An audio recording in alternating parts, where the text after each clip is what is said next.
3, 2, 1.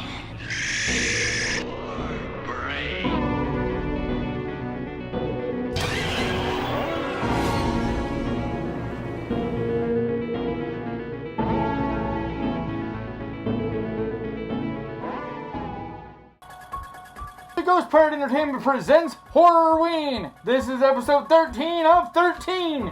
And yes, that's right, you did it! We made it! We're at the final episode of this Halloween special. And today we talk about the 1978 film, Halloween! I spent 8 years trying to reach him, and then another 7 trying to keep him locked up because I realized that what was living behind that boy's eyes was purely and simply evil. Halloween. So the 1978 film Halloween is legendary. And in a lot of people's minds, it's one of the very best horror movies ever made. But for me personally, it is a perfect movie. I can't find flaw with it. I just rewatched it again last night. I watch it literally every year, and I've probably doing that for about 20 years now. I watch it during Halloween, sometimes on Halloween. Like tomorrow, I'm actually going to go see it at the drive-ins. No matter what, I can't let a Halloween go by without watching it. It's that important to me. And I've tried to pick it apart. I've tried to find flaw with it, but I can't. It's a perfect Halloween movie to me. And I was thinking about it, and I think a lot of the reason why is because it is Halloween for me. There's so many things in Halloween that are what I correlate to a perfect Halloween being. You know, the lighting, the setting, the way the weather is, the way kids look running down the street, the neighborhoods. To me, that's what I always want a Halloween to look and feel like. And it's hard when you live in California because it's very rare for us to get weather or a climate like you see in Halloween. So it's kind of been a dream of mine, I guess, always to experience one Halloween that just looks like Haddonfield in Halloween and just feels like it's so awesome. So that's like the first half of the movie, which is, you know, what I adore. Then there's the second half of the movie where it becomes this intense slasher, drama-filled horror movie. Very much what we think of when we think of slasher movies. It's really one of the originals for the subgenre of slasher films. And it's really what we think of in so many ways when you think of a slasher film and what it should be and what it should feel like. But there's so many things that are just so enjoyable to me about Halloween. Michael Myers. The fact that you don't see him for a lot of the movie. You don't know what his face looks like.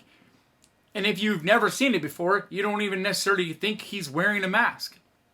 It's not until later in the film and you really realize, like, oh, dude, this guy's wearing this creepy white, the shape, mask.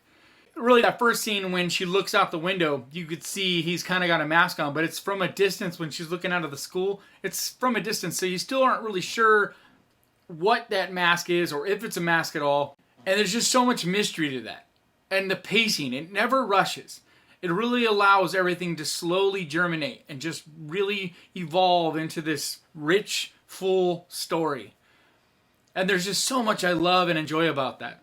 I love how they really let you feel like you know a lot of these characters. That you really know Laurie. And you really feel connected to her and the little boy. He's so sweet. And you could relate to him being a little kid.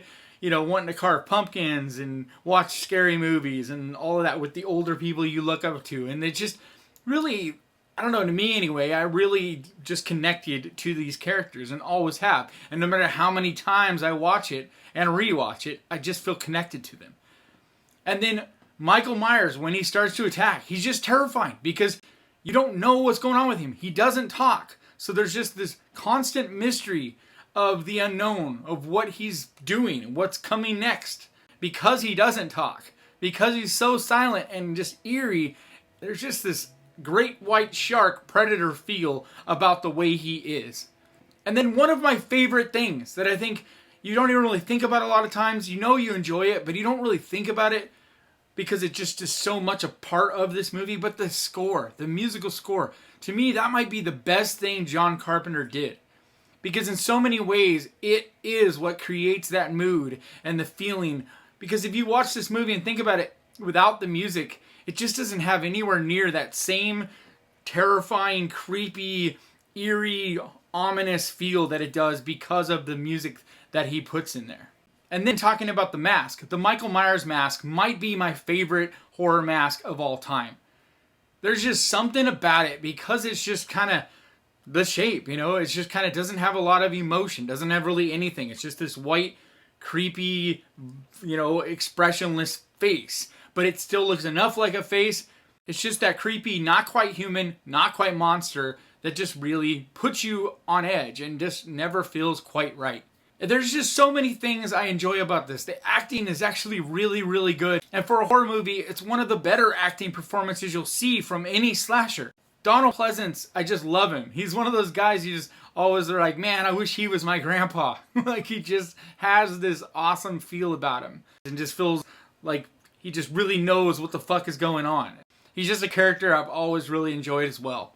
There's just so many things that are so enjoyable about this film.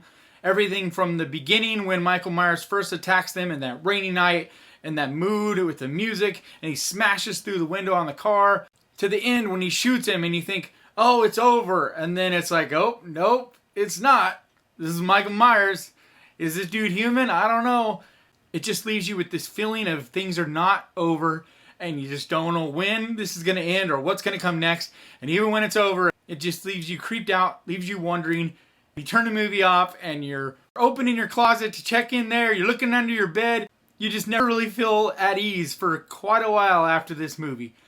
And as many times as I've seen it, I still will always feel that creeped out, excited, it's Halloween feel when I watch this movie.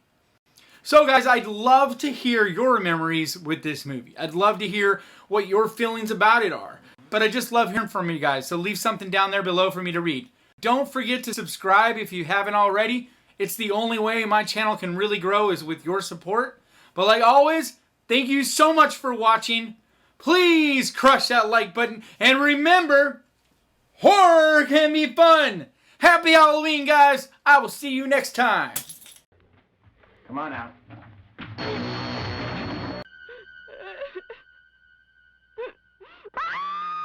Halloween, the night he came home.